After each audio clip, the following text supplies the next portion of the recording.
So I've constructed my inflatable out of plastic tablecloths that are obviously like covered in tropical fruits and hibiscuses and stuff that's quite catered to the Pacific Island community. So I'm interested in the commodification of this culture and how it's been sort of taken overseas, mass produced and sold back to the culture that it's been appropriated from. I bought all these tablecloths from a variety of different discount stores in the area.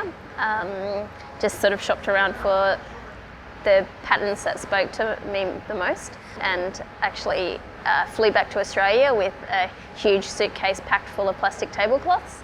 And over there I sewed it together. I based the design on the canopy. There's a canopy that overlooks the Otara town centre, and so the structure's based on that design, and it's kind of like a sort of comically bulbous version of it. But I've noticed as we're installing even that people are knocking on the windows and asking me if I got my material from these shops up here, and so there's definitely a recognition of the material being very local.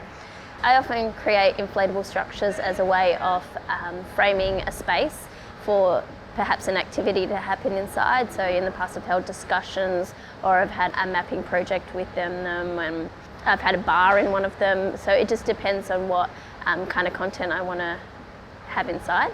Inside this structure there is a local knowledge food map, and that's basically accumulation of different stories that people have told me about food in the local area.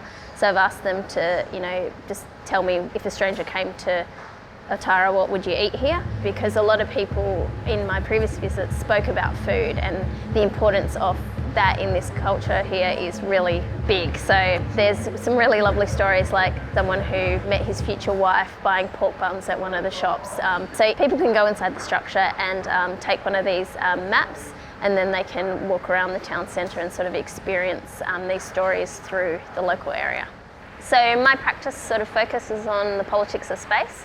My background is in architecture, as well as I used to squat, and both those things have really influenced the way that I create work.